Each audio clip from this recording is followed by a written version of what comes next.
Est-ce que vous pensez qu'on peut tout pardonner? Est-ce que vous pensez qu'on peut même pardonner l'impardonnable? Jusqu'à hier, je n'étais pas très sûr. Je croyais qu'il y a des choses qu'on ne peut pas pardonner. Hier, j'ai assisté à la conférence de Robert Savoie, un Québécois, qui est venu nous parler de justement pardonner l'impardonnable. Et je peux vous dire qu'après cette conférence, après avoir entendu cet homme des cœurs, je me dis aujourd'hui, oui, effectivement, on peut tout pardonner. Si vous ne le croyez pas, je vous invite à suivre cette interview. Je profite pour, bien évidemment, remercier Robert. Merci beaucoup Robert. Et puis Valérie Brière qui s'est lancée dans l'organisation des conférences. Et puis, je vous invite également à vous abonner à ma chaîne YouTube.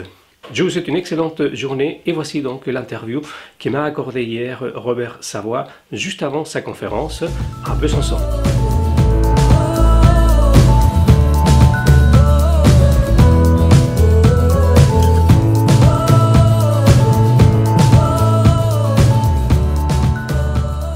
Bonjour les optimistes, je suis en compagnie et je suis vraiment très heureux d'être en compagnie de Robert Savoie. Bonjour Robert.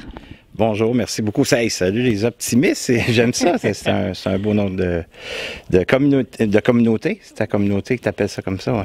C'est vraiment intéressant. C'est pour ça que je tenais absolument, et puis je vous remercie de m'accorder ces quelques minutes, parce que là vous êtes en pleine tournée, on peut dire ça en France? En pleine tournée, 10 conférences partout en Europe, plusieurs régions. Il en reste 5. Ce soir, c'est la 5e, alors on est en Besançon présentement. Alors, je suis un petit Québécois. Oui! On voit l'accent, donc un Québécois et un Chilien, c'est bien là. Nous sommes donc à la Chambre de commerce et de l'industrie pour cette conférence que vous allez nous proposer autour du thème « Pardonner l'impardonnable ». Robert, avant de parler un petit peu de votre parcours, on peut vraiment tout pardonner? Oui. Vous êtes sûr? Je suis sûr parce que le pardon, pour moi, c'est qu'on doit exister avec ce qui s'est passé comme expérience. Et de la façon que moi je l'enseigne, c'est qu'on ne donne pas raison aux gens qui nous ont blessés, on ne donne pas raison aux gens qui nous ont fait mal. On doit comprendre que le pardon, c'est que, comme j'explique ça dans mes retraites, c'est ici à l'intérieur de soi, c'est comme une société. Fait que toutes les expériences qu'on a vécues, mais sont tout à l'intérieur de cette société. C'est les émotions, les peurs, exemple, la blessure du rejet, de l'abandon, de l'envahissement, de la trahison. Il y en a des choses à pardonner. Il y en a des choses à pardonner. Puis ce qui se passe à ce moment-là, c'est bien souvent, bien, on est dans notre zone de confort et cette zone de confort, quand on se met un objectif, qu'on se met un but où on veut atteindre un rêve, bien souvent, les gens vont procrastiner ou ils vont par eux-mêmes, ils vont s'amener vers le bas. Qu'est-ce que je veux dire par là? C'est qu'ils ne passeront pas à l'action. Pourquoi? Parce qu'ils ont des peurs. Alors, bien souvent, des peurs et des émotions non libérées, mais ça nous fait tourner en rond et on procrastine, puis on se demande pourquoi qu'on n'est pas capable de réussir. Alors, Robert, vous n'avez pas appris le thème du pardon à travers des livres, hein? Non, j'ai pas appris à travers des livres, c'est à travers une expérience. Je me suis propulsé à travers mes propres expériences de vie. J'ai un passé difficile et mon père était assassiné en 1995 par 3 individus, 2 18 ans, 1 19 ans. Alors, c'est sûr qu'à ce moment-là, moi, ce qui est monté, c'est toute la rage, la colère et la vengeance. Ouais. Je voulais tuer ces personnes-là. Ouais. Alors, j'ai été 5 ans à vouloir tuer ces gens-là. Et après 5 ans, mais là, j'avais un trop-plein, trop d'accumulation. Et c'est là que j'ai décidé de pardonner ces personnes-là pour me libérer. J'ai compris que le pardon, c'était égoïste. Ouais. On fait ça pour soi. C'est ça qui est important, c'est à comprendre en fait. Parce qu'il y a même des gens qui pensent que si je pardonne, je vais lui donner raison. Je donnerai jamais raison aux assassins qui ont tué mon père. Ouais, ouais. C'est comme, je répète ce que j'ai mentionné, c'est qu'on libère les expériences qu'on a accumulées. Une émotion, c'est de l'énergie en motion. Ouais. Alors, on l'intègre en dedans de soi, et si elle ne l'est pas exprimée, verbalisée, elle reste là. Alors, elle reste dans la société, puis à un moment donné, on accumule. C'est juste ici le rationnel qui vit le moment présent, mais si on est toujours dans le rationnel, puis c'est toujours ça qui prend les décisions, ça veut dire que c'est déjà du connu. Alors, on vit dans le passé. Comment on sait qu'on a déjà, comme on dit, tourné la page, pardonné. Parce que très souvent, on a des personnes qui disent oui, non, mais ça y est, j'ai tourné la page. Mais comment on peut savoir que vraiment on a pardonné? Ben, c'est quand quand tu te couches le soir, puis tu penses pas à ces gens-là. On peut savoir qu'on a pardonné, c'est quand tu vois ces gens-là. Qu'est-ce qui s'éveille en toi? Des gens qui t'ont blessé, si les émotions sont moins élevées, c'est sûr que c'est là que tu peux t'apercevoir que c'est pardonné. Mais le pardon, il faut comprendre une chose, c'est à l'infini. Puis ça, je l'ai compris encore là. J'ai retourné dans les études, j'ai retourné en psychologie, j'ai retourné en thérapie, j'ai fait des études pour, c'est certain, me perfectionner dans le domaine que je suis. Mais c'est avec les gens qui étaient assis en face de moi. 18 ans de métier, 3500 conférences, ateliers, retraite bientôt. Alors, c'est avec les gens qui étaient assis en face de moi, c'est avec ces gens-là que j'ai monté, puis des ateliers, puis j'ai compris avec eux, à travers le cheminement qu'on a fait ensemble, c'est le pardon, c'est le pouvoir qui est le plus grand pour moi, puis c'est beaucoup laissé de côté, ce pouvoir-là, parce que quand on libère, on a accès au pouvoir de l'amour. Puis qu'on soit au Québec ou qu'on soit ici en Europe, qu'on soit partout à travers le monde, je crois qu'on vit dans une société que des gens accumulent beaucoup. On n'a pas appris à exprimer, à verbaliser ce qui est là. Alors on garde ça pour nous, puis à un moment donné, mais à force qu'on accumule trop, c'est la colère, c'est la vengeance, et on est porté bien souvent à vouloir changer l'autre.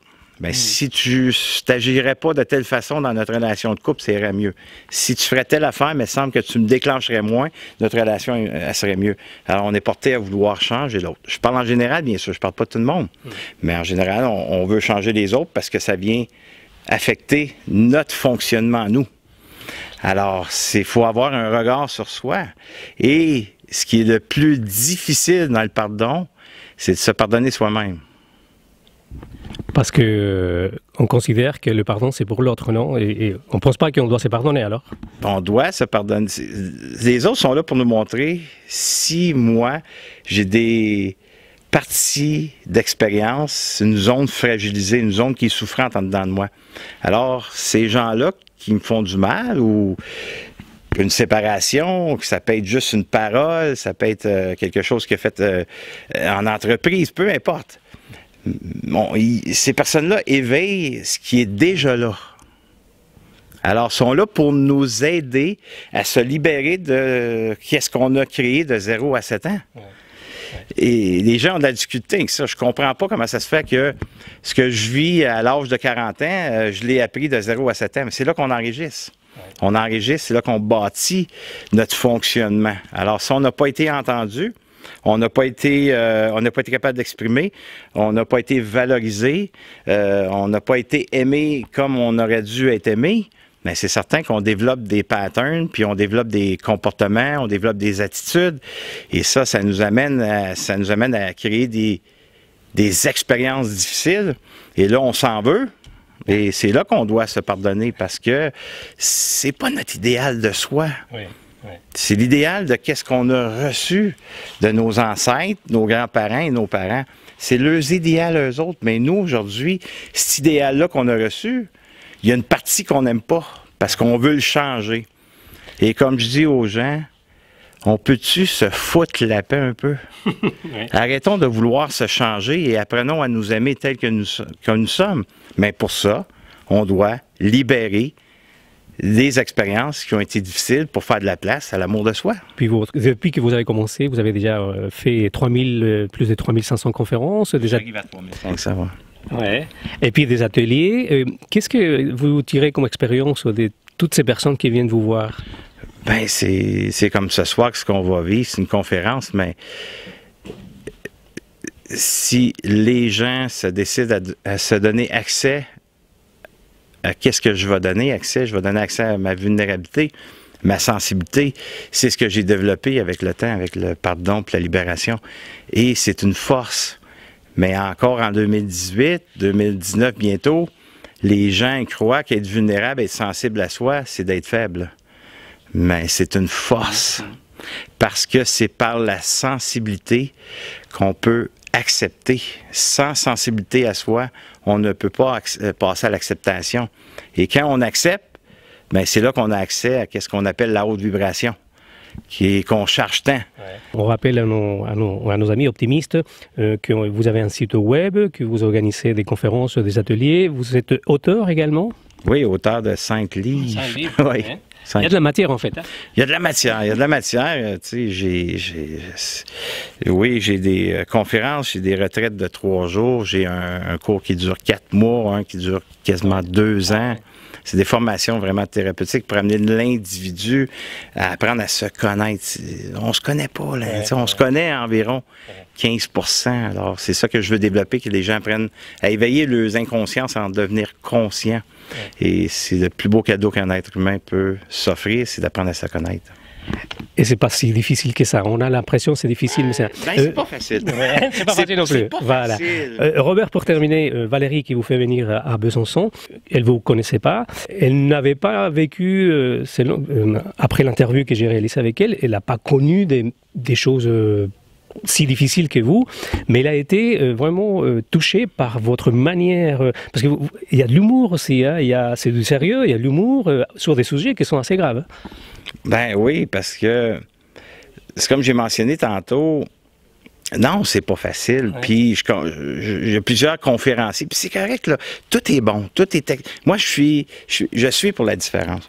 Mais dire c'est facile, c'est pas évident. Ouais. C'est pas évident, mais par contre, quand on est accompagné, et moi, aujourd'hui, je trouve ça plus facile, je trouve ça... écoute, ce chemin-là, moi, je l'adore. Quand je prends une prise de conscience, c'est le plus beau cadeau qu'on peut découvrir de soi, parce qu'on est prêt. Mais ça va mal. Une prise de conscience, c'est souffrant. Mais quand on sait comment s'en occuper, c'est de souffrir pour un moment et pas pour la vie. Fait que c'est ça, j'enseigne. Les gens vont dire, il est masochiste. Non, on va souffrir pour un moment, mais on va te montrer le chemin, comment te sortir de là. Pour arriver, parce que c'est ça, la vie, c'est des hauts et des bas. Alors, ça arrive qu'on est déclenché dans notre histoire de vie, qui sont cette zone fragilisée. Si je sais m'en occuper, puis je sais m'en sortir de là, mais c'est là que je vais vivre la haute vibration. Mais il faut l'apprendre. Puis c'est un chemin qui n'est pas fréquenté. Et ça se fait. Et ça devient de plus en plus facile, plus qu'on se donne le droit d'exister à cette place-là. Alors, c'est tout un... Il n'y a rien de plus beau qu'apprendre à se connaître. Je vais vous libérer, puisque là, il y a encore la conférence. Je tiens à vous remercier vraiment de tout cœur de m'avoir accordé ces quelques minutes. C'est vraiment super sympa. Merci, Robert. Bien, merci à toi. Merci à tous les gens. Tu es vraiment un chic type. Il est bon. Merci beaucoup. Merci.